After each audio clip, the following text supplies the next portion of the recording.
जय हिंद साथियों, आप लोग कैसे हैं? उम्मीद करता हूं कि आप लोग बहुत ही बढ़िया होंगे। तो इस वीडियो में आपको हम क्लास 12th के हिंदी के टॉप 100 प्लस ऑब्जेक्टिव को इस वीडियो में कंप्लीट याद करवाने वाले हैं, ठीक है। तो अगर आप लोग 100 ऑब्जेक्टिव को याद करना चाहते हैं जो कि एग्जाम के लिए VVI है और आपको 2025 के बोर्ड परीक्षा में 100% यहाँ से लड़ने वाला क्वेश्चन है, तो आप लोग शुरू से अंत तक बने रहिएगा ताकि हम सभी ऑब्जेक्टिव को इसी वीडियो में याद करवा देंगे, ओके। और इसका PDF भी आपको फ्री में मिलेगा, कोई भी चार्ज आपको देने की आवश्यकता नहीं है।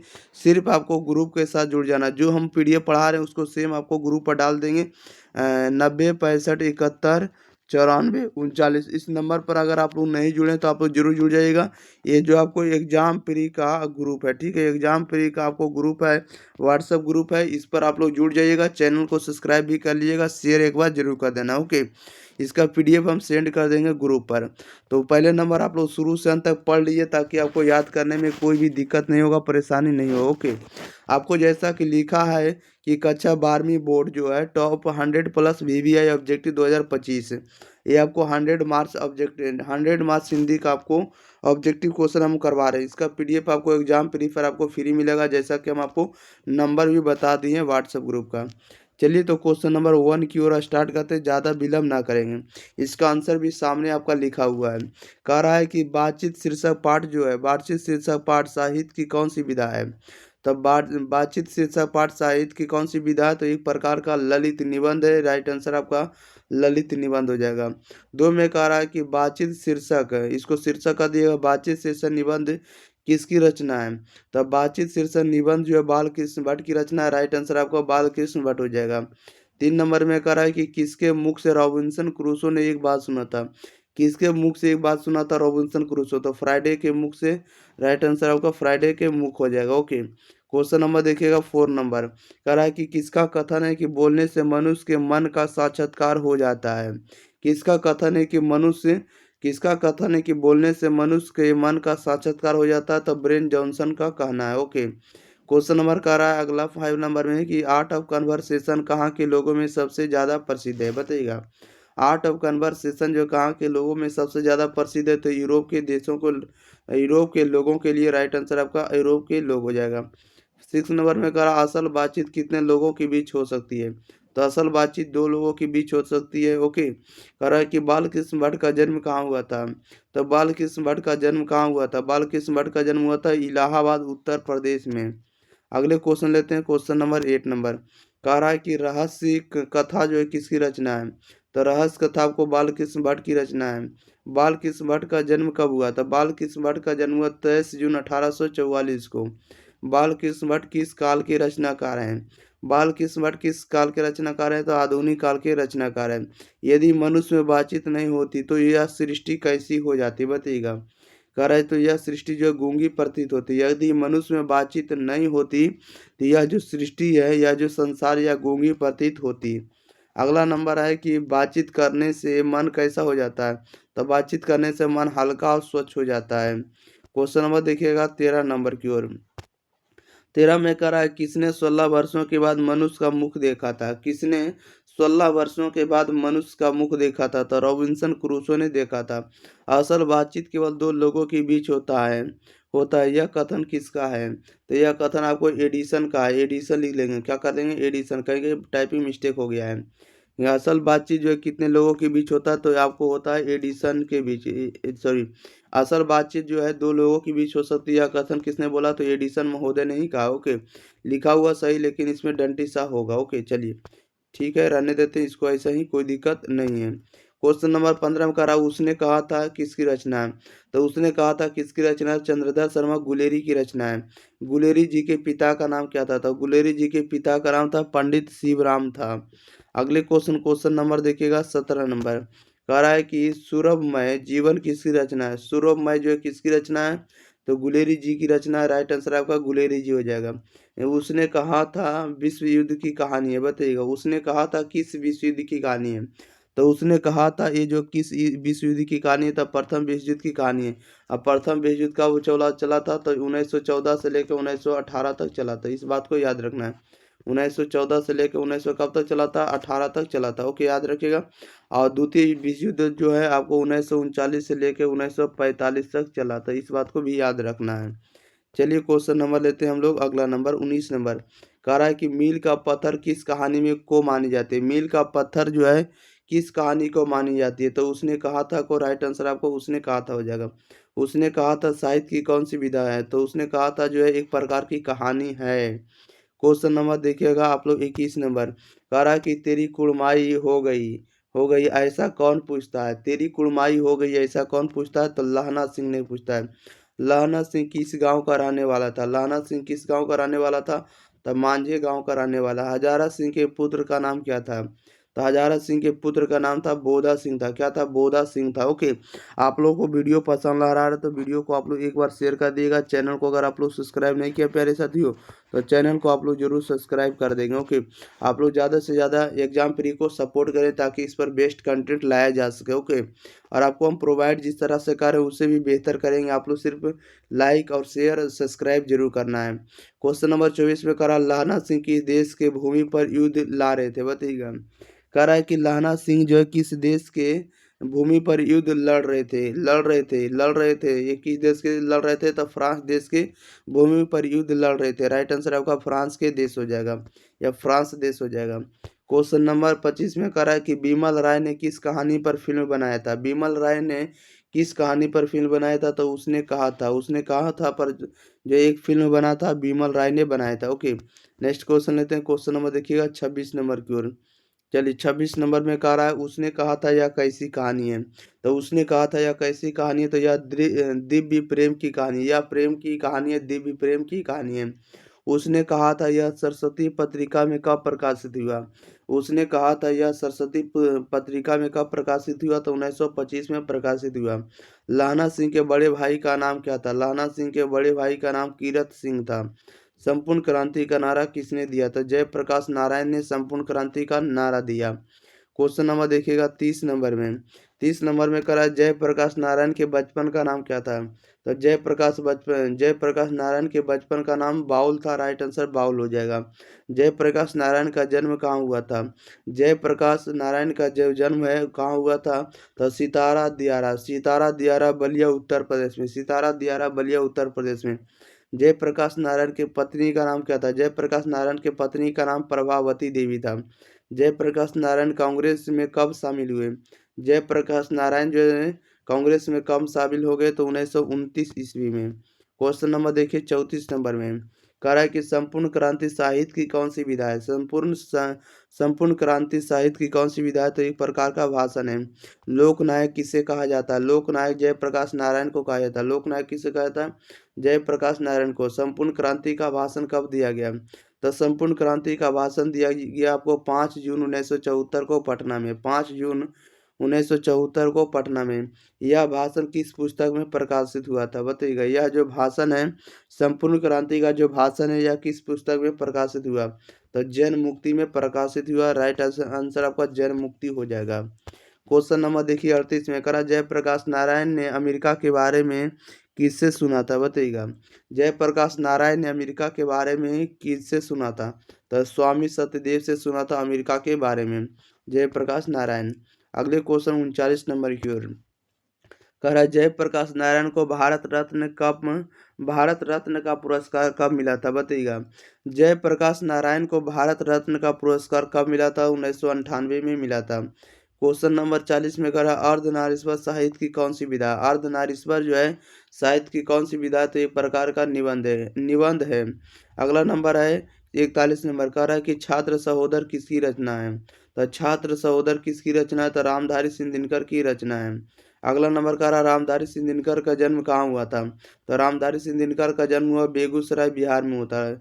रामधारी सिंह दिनकर का जन्म कहाँ हुआ, तो सिमरिया बेगूसराय में। राइट आंसर आपका सिमरिया बेगूसराय हो जाएगा। क्वेश्चन नंबर 43 में कहा है कि छाया बहादुर युग के प्रमुख कवि कौन थे। छाया बहादुर युग के प्रमुख कवि कौन थे, तो राष्ट्र कवि दिनकर थे। ठीक है, राष्ट्र कवि रामधारी सिंह दिनकर थे। अगला नंबर 44 में कह रहा है कि अर्धनारीश्वर में किसका कल्पित रूप है, बताइएगा। अर्धनारीश्वर में जो है किसका कल्पित रूप है, तो शिव और पार्वती का है। अगला नंबर कह रहा है किसने नारियों को भिक्षुणी बनना बनने का अधिकार दिया था? बताइएगा किसने? कह रहा है कि किसने नारियों को भिक्षुणी बनने का अधिकार दिया था? तब बुद्ध और महावीर ने दिया था। किसने नारी को अहेरिन अहेरिन इन या नर को अहेरन माना जाता था? बताइएगा किसने नारी को अहेरिन इन तथा नर को अहेरन माना जाता था? ये माना जाता था आपको बर्नार्ड शॉ को। ओके, अगले क्वेश्चन नंबर देखिएगा 47 नंबर में। कह रहा है कि आगे का पूरा नाम क्या था? आगे का पूरा नाम है सच्चिदानंद हीरानंद बादशाह आगे हैं। आगे का पूरा नाम क्या था? सच्चिदानंद हीरानंद बादशाह आगे हैं। आगे द्वारा ग्रैंग्रीन शीर्षक कब लिखी गई? आगे द्वारा ग्रैंग्रीन शीर्षक कब लिखी गई? 1934 ईस्वी को। अगला नंबर है 49 नंबर की रोज कहानी की प्रमुख पात्र कौन है? रोज कहानी की प्रमुख पात्र कौन है? तब मालती है। रोज कैसी कहानी? तो रोज जो आपको मनोवैज्ञानिक कहानी है। कैसी कहानी? तो मनोवैज्ञानिक कहानी, साइकोलॉजी कहानी। ओके, साइकोलॉजिस्ट कहानी है। क्वेश्चन नंबर देखिएगा 51 का, भगत सिंह की शहादत कब हुई? भगत सिंह की शहादत कब हुई? 23 मार्च 1931 को। भगत सिंह की शहादत कब हुई? 23 मार्च 1931 को हुई।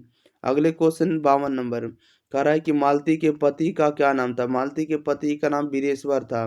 कह रहा ओ सदा नीरा पाठ में बिहार के किस क्षेत्र का वर्णन है? बताइएगा ओ सदा नीरा जो है, ओ सदा नीरा पाठ में बिहार के किस क्षेत्र का वर्णन है? तो चंपारण क्षेत्र का वर्णन है। अगला नंबर कह रहा है कि धांगड़ शब्द का अर्थ क्या होता है? धांगड़ शब्द का अर्थ होता है भाड़े का मजदूर होता है। अगला नंबर है गांधी जी शिक्षा के लिए कितने गांव को चुना था? बताइएगा कौन से गांव को चुना? देखिए गांधी जी शिक्षा के लिए कितने गांव को चुना था? तो 3 गांव को चुना था, बड़हरवा, भितिहरवा, मधुबन।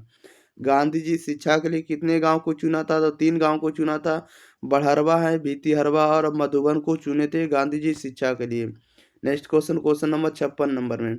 56 नंबर में करा इंसान के खंडहर किसकी रचना है? इंसान के जो खंडहर है ये रचना है किनकी रचना है? मोहन राकेश की रचना है।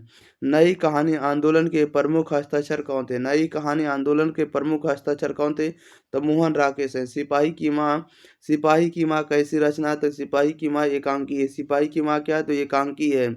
सिपाही की माँ एकांकी किस पुस्तक से ली गई? सिपाही की माँ एकांकी किस पुस्तक से ली गई है? तो अंडे के छिलके तथा अन्य एकांकी से ली गई है। सिपाही की माँ एकांकी जो किस पुस्तक से ली गई? तो अंडे के छिलके तथा अन्य एकांकी से ली गई है। क्वेश्चन नंबर 60 नंबर की ओर। 60 नंबर में कह रहा है मुन्नी किस दिन चिट्ठी चिट्ठी आने की भविष्यवाणी करती है? बताइएगा मुन्नी जो है किस दिन चिट्ठी आने की भविष्यवाणी करती है? तब मंगलवार को दिन करती है। कह रहा है सिपाही की माँ कौन थी? सिपाही की माँ कौन थी? तब बिस्निया बिश्नोई थी। सिपाही की माँ कौन थी? तब बिस्निया बिश्नोई थी। अगला नंबर में क्या कह रहा है कि सारिका सारिका पत्रिका के संपादक कौन थे? सारिका पत्रिका के संपादक कौन थे? तब मोहन राके थे। मानक बिस्नी से दूध की जगह क्या मांगता है? मानक बिस्नी से दूध की जगह क्या मांगता है? पानी मांगता है। राइट आंसर आपका पानी हो जाएगा। क्वेश्चन नंबर देखिएगा आप लोग 64 नंबर का रहा मुन्नी की उम्र उस समय कितनी थी? मुन्नी की उम्र उस समय कितनी थी? तो 14 वर्ष था। कितना था? 14 वर्ष। राइट आंसर आपका 14 वर्ष हो जाएगा। क्वेश्चन नंबर 65 नंबर की ओर। 65 नंबर में कह रहा है कि किसकी माँ पागल हो गई थी? किसकी माँ पागल हो गई थी? तो सिपाही की माँ। प्रागीत और समाज कैसी रचना है? प्रागीत और समाज कैसी रचना है? तो आलोचनात्मक और निबंध है। प्रागीत और समाज कैसी रचना है? तो आलोचनात्मक निबंध है। कह रहा है कि बकलम बकलम खुद किसकी रचना है? बकलम खुद किसकी रचना है? तो नामवर सिंह की रचना है। बकलम खुद किसकी रचना है? तो नामवर सिंह की रचना है। ओम प्रकाश वाल्मीकि जूठन साहित्य की कौन सी विधा है? बताइएगा ओम प्रकाश वाल्मीकि रचित जूठन साहित्य की कौन सी विधा? तो एक प्रकार की आत्मकथा है, ऑटोबायोग्राफी है। जूठन जूठन क्या है? तो एक प्रकार का ऑटोबायोग्राफी ग्राफी है, आत्मकथा है। क्वेश्चन नंबर देखिएगा 59 नंबर में। कह रहा है कि सूर सागर कैसा काव्य है? तो सूर सागर आपको गीत काव्य है। कौन काव्य है? गीत काव्य है। राइट आंसर आपका गीत काव्य है। कामायनी किसकी रचना है? तो जयशंकर प्रसाद की रचना है। कामायनी जो है किनकी रचना है? तो जयशंकर प्रसाद की रचना है। जूठन किस वर्ग से संबंधित आत्मकथा है? तो जूठन किस वर्ग से संबंधित आत्मकथा? तो दलित वर्ग से संबंधित आत्मकथा कथा है। सलाम और घूसपैठिए किसकी रचना है? सलाम और घूसपैठिए जो है किसकी रचना है? तो ओम प्रकाश वाल्मीकि की रचना है। अगला नंबर 73 में कह रहा है कि स्कूल के हेडमास्टर का नाम क्या था? तो स्कूल के हेडमास्टर का नाम था कलीराम था। क्या था? कलीराम था। स्कूल के हेडमास्टर का नाम क्या था? कलीराम था। ओम प्रकाश वाल्मीकि के छोटी बहन का क्या नाम था? तो छोटी बहन का नाम माया था। ओके, याद रखिएगा। ओम प्रकाश वाल्मीकि के छोटी बहन का नाम क्या था? तो माया था। राइट आंसर आपका माया हो जाएगा। अगला है हंसते हुए मेरा अकेलापन किसकी रचना है? तो हंसते हुए मेरा अकेलापन किसकी रचना है? तो मल्य जी की रचना है। अगला नंबर क्या, हंसते हुए मेरा अकेलापन साहित्य की कौन सी विधा है? तो एक प्रकार का डायरी है। हंसते हुए मेरा अकेलापन साहित्य की कौन सी विधा है? तो एक प्रकार का डायरी है हंसते हुए मेरा अकेलापन। कह रहा है कि मलयज का जन्म कहाँ हुआ था? मलयज का जन्म हुआ था महुई, आजमगढ़, उत्तर प्रदेश में। मलयज का जन्म कहाँ हुआ था? महुई, आजमगढ़, उत्तर प्रदेश में हुआ था। क्वेश्चन नंबर 78 में कह रहा है कि दरियाई घोड़ा और पीली छतरी वाली किसकी रचना है? दरियाई घोड़ा और पीली छतरी वाली किसकी रचना है? तो उदय प्रकाश की रचना है। तिरिच साहित्य की कौन सी विधा है? तो तिरिच साहित्य की कौन सी विधा है? तो एक प्रकार की कहानी है। तिरिच एक प्रकार की कहानी है, स्टोरी है। कह रहा है कि तिरिच किसका प्रतीक है? तिरिच किसका प्रतीक है? तो आधुनिक त्रासदी का प्रतीक है। कह रहा है कि थानू कौन था? थानू जो था वो लेखक उदय प्रकाश का मित्र था। थानू कौन था? लेखक उदय प्रकाश का मित्र था। क्वेश्चन नंबर देखिएगा आप लोग 82 नंबर में कह रहा है कि तिरिच ने किसको काटा था? तिरिच ने किसको काटा था? लेखक उदय प्रकाश के पिता को। तिरिच ने किसको काटा था? लेखक उदय प्रकाश के पिता को। कह रहा लेखक उदय प्रकाश के पिता की मृत्यु कब हुई थी? लेखक उदय प्रकाश के पिता की मृत्यु कब हुई थी? शाम कब हुई थी? तो शाम 6:30 पर। राइट आंसर आपका शाम 6:30 पर हो जाएगा। कह रहा है कि पंडित राम अवतार क्या थे? पंडित राम अवतार अवतार क्या थे? तो एक बैग और ज्योतिष थे। एक बैग और ज्योतिष थे। कह रहा है जे कृष्ण मूर्ति का जन्म कब और कहाँ हुआ था? जे कृष्ण मूर्ति का जन्म कब और कहाँ हुआ था? 1895 में मदनपल्ली, चित्तूर, आंध्र प्रदेश में। 1895 को मदनपल्ली, चित्तूर, आंध्र प्रदेश में जे कृष्ण मूर्ति का जन्म हुआ था। ओके, याद रखिएगा। और साथ ही साथ ये जो है शिक्षा चैप्टर को लिखे हैं। कौन से चैप्टर को लिखे हैं? शिक्षा चैप्टर को जे कृष्ण मूर्ति जी लिखे हैं।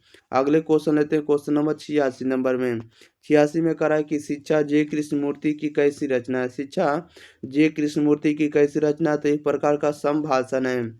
अगला नंबर कह रहा है द फर्स्ट एंड लास्ट किसकी रचना है? द फर्स्ट एंड लास्ट किसकी रचना है? तो जे कृष्ण मूर्ति की रचना है। पद्मावत किसकी रचना है? तो पद्मावत किसकी रचना है? तो मलिक मोहम्मद जैसी की रचना है। पद्मावत किसकी रचना है? तो मलिक मोहम्मद जैसी की रचना है। कह रहा है कि किस कवि का चेहरा चेचक के दाग के रूपहीन था? बताइएगा, किस कवि का चेहरा चेचक के दाग से रूपहीन था? तो मलिक मोहम्मद जैसी का। राइट आंसर आपका मलिक मोहम्मद जैसी हो जाएगा। कह रहा है कि प्रेम के पीर कवि किसको कहा जाता था? बताइएगा, प्रेम के पीर कवि किसको कहा जाता था? तब मलिक मोहम्मद जैसी को। ओके, अगला नंबर में कह रहा है कि कड़वक के रचनाकार कौन है? कड़वक कर देंगे, कड़वक कड़वक।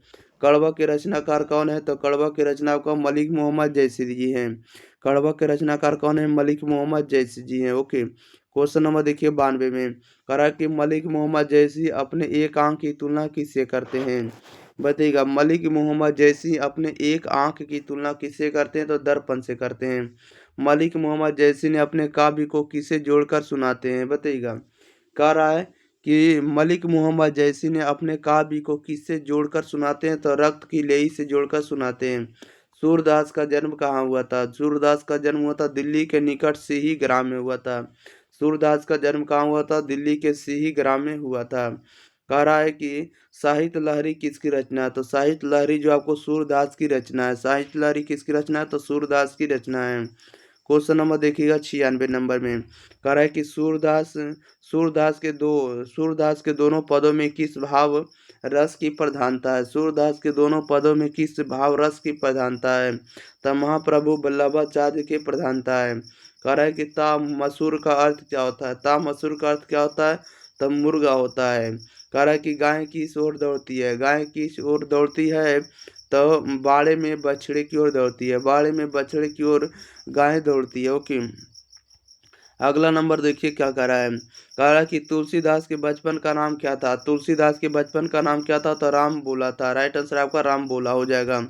क्वेश्चन नंबर कह रहा है सौम्य की चुनिया कौन थी? तो चुनिया कौन थी? तुलसीदास की दासी थी। तुलसीदास की दासी का नाम क्या था? चुनिया था। कह रहा तुलसीदास के बचपन का क्या नाम था? तुलसीदास के बचपन का नाम क्या था? तो राम बोला था। चुनिया कौन थी? तो चुनिया जो थी आपको तुलसीदास की दासी थी। राम बोला जो था आपको बचपन का नाम था तुलसीदास का, चुनिया तुलसीदास की दासी थी। अगला नंबर आप लोगों के बीच है, कह रहा है कि कवितावली और गीतावली किसकी रचना है। कवितावली और गीतावली किसकी रचना है, तो तुलसीदास की रचना है। तुलसीदास के पद में अब शब्द का प्रयोग किसके लिए हुआ है बताइएगा। कह रहा है कि तुलसीदास के पद में अब शब्द का जो प्रयोग हुआ किसके लिए हुआ, तो माँ सीता के लिए प्रयोग हुआ है। तुलसीदास हृदय से डर कर समझने के लिए कहाँ जाते हैं बताइएगा। तुलसीदास हृदय से डर को समझने के लिए कहाँ जाते हैं, तो साधु समाज के पास जाते हैं। राइट आंसर आपका साधु समाज हो जाएगा।